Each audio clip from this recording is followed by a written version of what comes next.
95.7 The Game breaking news. All right, if you're just joining us, the breaking news in the NFL world is 49ers related. The Commanders have an agreement to trade running back Brian Robinson to the 49ers pending a physical, and it's going to be for a 2026 6th-round pick. Major insurance for one Christian McCaffrey and the 49ers running back group. As Bonte Hill's in studio with us right now, it's Joe Spadoni alongside Joe Shasky. And boys, let's get right down into it. A team with a lot of depth question marks, and maybe the ultimate question mark in football as everyone's doing their fantasy drafts right now is Christian McCaffrey. How healthy can this guy be all season long? Well, it's a hell of an insurance policy to have a guy like Brian Robinson Jr., who last year played in 14 games, 800 rushing yards, 8 touchdowns. It's a hell of a get for a 6th-round pick, boys. I think it's a great acquisition. Anybody that's watched the SEC knows who this guy is. That's number one. And then if you play fantasy, you know that he's a big time back in the sense of they needed like a physical bruiser, and I think he can be that type of a guy. I trusted no one behind CMC. And trading Jordan Mason, I thought was a head scratcher given the depth chart that I was looking at before the draft. And then after the draft, it's like, all right, well, we'll see with like Kiner and so. Those guys are all been hurt. And I guess Isaac Guerendo fumbled not once, not twice, 3 times yesterday. Story of training camp. Has it been? We were talking earlier this month. And I thought Guerendo, I disagree. We were doing the 49ers Now, Matt Mayoka, Carlos Ramirez, and I, NBC Sports Bay Area. And I thought Guerendo was having a bad camp. And they differ. They say, oh, we think he looks really good. Every time I saw him, he was dropping a pass. He was fumbling. He just was running kind of, I'm not going to call him soft because I know you can't be soft playing football. I'm not going to say that. But I just, something's missing. Something's amiss. Brian Robinson, we know, is a tough dude. All right, obviously everybody's going to bring up the fact that he got shot and Ricky Pearsall got shot. I'm just going play style on the field. Play style on the field. He's a physical, like you said. We watched him at Alabama. Underrated receiver. He's going to run between the tackles. A great backup because one, we haven't seen Jordan James in practice. He's been hurt all. So you practice. haven't seen him at all. I mean, not in pads really. Okay. He had the knee injury early on. Missed a couple of weeks. Then he broke his finger, so he missed another couple of weeks. Corey Kiner I was impressed with, but you could tell he was a cam body, and it was a long-term kind of vision with Corey Kiner, so he's out for the year. Brian Robinson can run his own scheme. He can run his own scheme, which is very important. And this is a 6th-round pick, a flyer on a guy who's in a contract year. You're going to get the best out of him, Spadoni. Well, and it's a great point because it's a 2026 6th-round pick, and I wonder if it's the same one that they got back from the Jordan Mason trade when they traded with the Minnesota Vikings earlier in the season, because they got back not only a 5th-round pick in this past draft, Bonte, but next year's 6th rounder. So in a way, you kind of traded Jordan Mason and got Brian Robinson out of it, which is a hell of a trade right there. I would have done that. If you would have told me to do that at the end of last year, I would have done that. Yes. I like Jordan Mason probably more than most, but it was pretty obvious to me that he wasn't the same runner after the shoulder injury. And as a catcher, he got better. But I don't think Purdy ever truly trusted him as a pass catcher out of the backfield. No, Robinson has better hands. He's in a contract year. And what does Shanahan want to do? He wants to run the ball 30 times a game. He wants to get to that 30 number. So now you can, McCaffrey, give him 15 to 17 touches in the run game. And now you got Brian Robinson where you could go to him 10 to 12 times. Hell, you give him a possession. Hey, Brian Robinson, this is all you. And he could wear down defenses. I love this move. And it's smart because, again, the depth of the running back room. Where is it? Well, everywhere out on Patrick offense. Taylor's hurt. Yeah. No, it's a great point, and I'm looking at the rushing yards, but the receptions is what I'm looking at too. The guy can catch the ball in the backfield too. Like they need that dual capability because Christian McCaffrey, what he brings to the table, as we're talking about depth, Bonte, with the wide receiver position too, very thin. What's going on with Juwan Jennings? We don't know.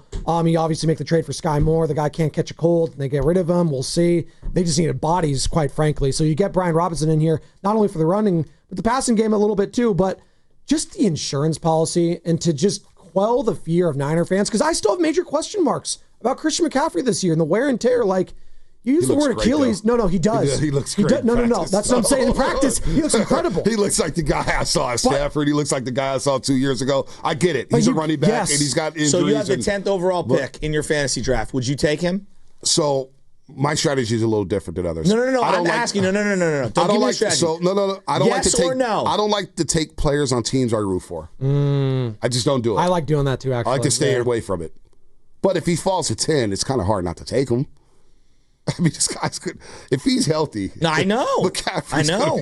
There's only so many number one backs. Right, exactly. He's a bell cow. But now that you got Robinson here, you definitely have an insurance package for the 49ers within this offense to where if McCaffrey has to sit out a game or two, okay, I could go to B-Rob. And he can carry the ball for 20 times a game, and we adjust our game plan a bit. So this is a smart move by the 49ers. So, I mean, you've been this guy's number one supporter. Who? How happy were you after that game winner by Jake Moody? Oh, my guy. It's a preseason game, but it looked good. 59-yarder. Meant something. I mean, listen, I've been asking people around who's covered the sport a long time. Everybody I run into, if I know they cover the sport, whether it's former player, reporter, whatever it is, and I ask them, was it always like this in terms of coverage of the preseason? Or is this a new phenomenon where people keep stats in practice?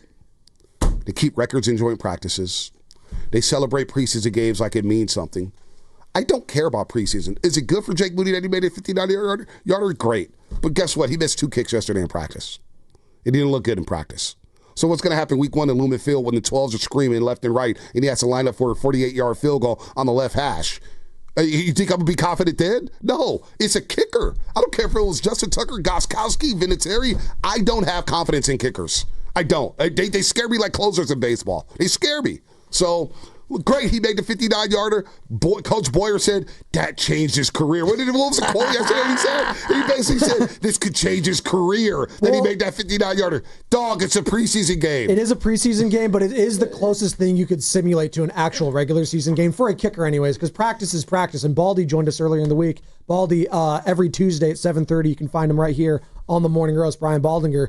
And he said it was kind of a deal, like not like the biggest deal, but it meant something. Like you can't simulate that style of pressure. It means in practice. something until it means nothing. Week correct, 1. but I guess this is that first quick in week 1. Exactly. You're going to bring up the Raider game, but it did mean something a couple years ago when you drafted this guy, and everyone was looking at the preseason game and was like, "Oh God, he missed in the preseason." Well, I didn't because I thought it was preseason. Remember, we argued about. I think it was preseason. I ended up being right. Double-edged sword of it. He made 2 big 50-yarders in the Super Bowl. Nobody was saying anything. And the extra point was bland.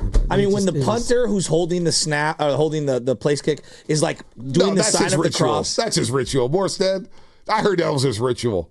It was pretty funny, though. Come on, dog. That was his ritual, Come though. on. That's what he said. Come on, that's my ritual. Every time Jake Moody lines up for a field goal, I do the sign of the cross. My favorite Matt LaFleur in the Niners-Packers playoff game. He said, Anders Carlson, whenever he kicks, I can't watch. When I roll my eyes at my wife, want. Yeah. It's my ritual. By the way, it's real quick, though. We've jumped the shark on preseason coverage. Like, Jackson Dart looks great. He looks great, but it is preseason. I like Jackson. I think Jackson Dart's going to be a good quarterback. I actually like him a lot. I liked him a lot at Ole Miss. This is why I like Jordan Watkins, because that connection was really good under Lane Kiffin. Yeah, you're a big Lane Kiffin guy.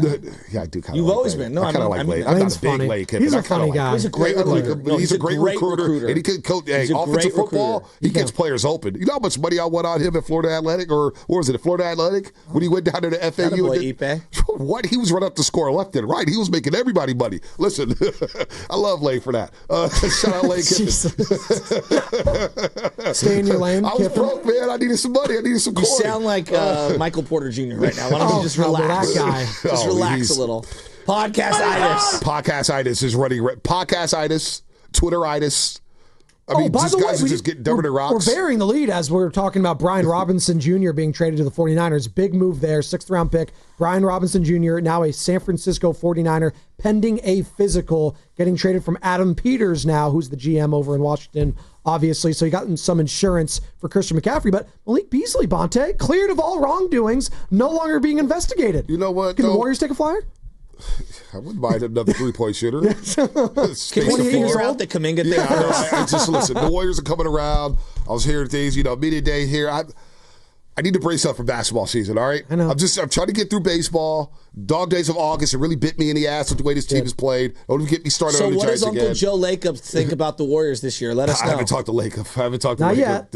yet. He's locked in Valkyries anyways. Valkyries are going to playoff push right now, Typically, one king sends a raven to another king. So I'm curious as to giving what everybody was their space. written on that scroll. I need my space. They need their space. Thanks, I Tom. need space. Like, my I'm space trying to is gear top up 10. for football. I'm trying to gear up for football. No, hold on. Now I'm picturing through the documentary with the Cowboys and the SEC and everything. I'm picturing Bonte's MySpace page if it was right now. Who would be in his top 5 of Bonte Hill's? My top His eight. his top 8. Larry Bear. Is Joe Lacob number 1?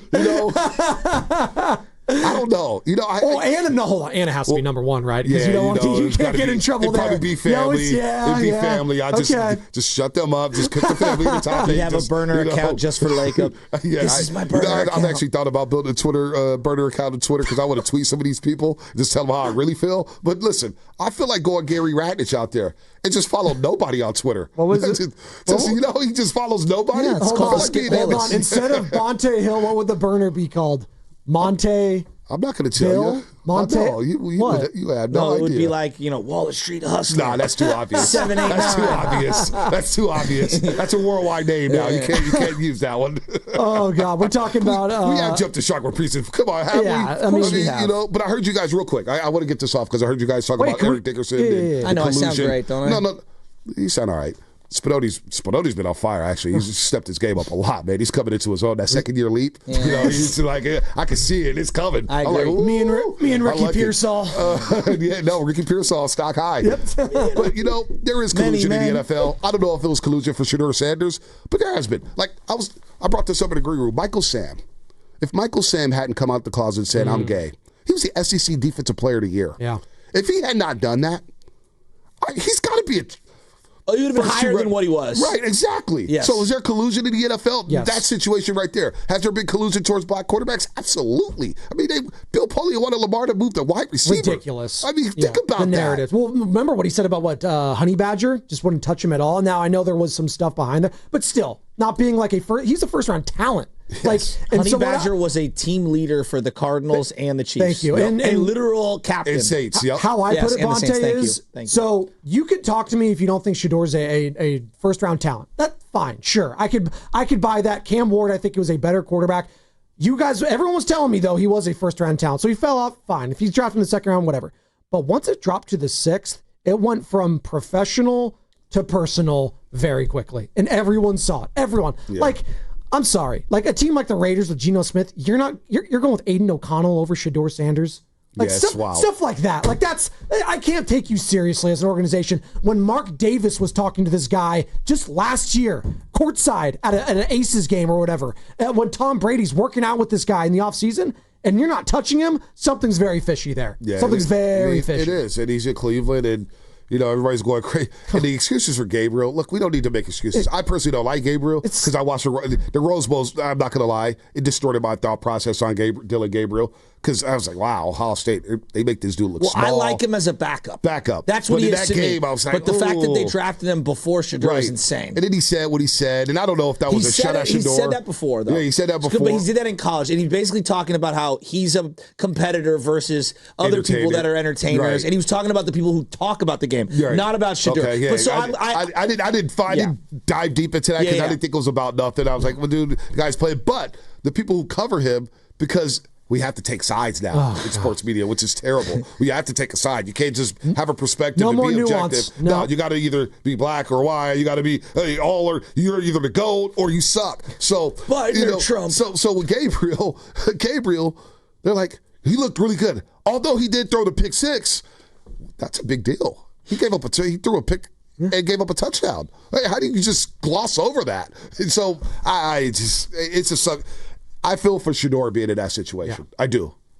And you're going with 40-year-old Joe Flacco. Again, I'm sorry. I can't take you seriously as an organization. Just the entirety of the Cleveland Browns since they've moved on from Baker Mayfield, you know what? You get what you get right there. By the way, speaking of getting, Brian Robinson Jr., boys, it's the talk of the town right now. You feeling better about the Niners all of a sudden with that? Pumped. I actually am. Like, I feel so much better. I didn't realize, and we were talking about it this past week, Bonte, and earlier week. I referenced it. I was like, there's a relationship. Adam Peters, like, why not go get Brian Robinson if he wants out of there? You clearly have a question mark when it comes to the overall health of Christian McCaffrey all season long. Like, it's a great insurance policy to have this guy right now, right? I love it. Dude, you spent the 6th-round pick on him. You spent the 6th-round pick on a proven commodity.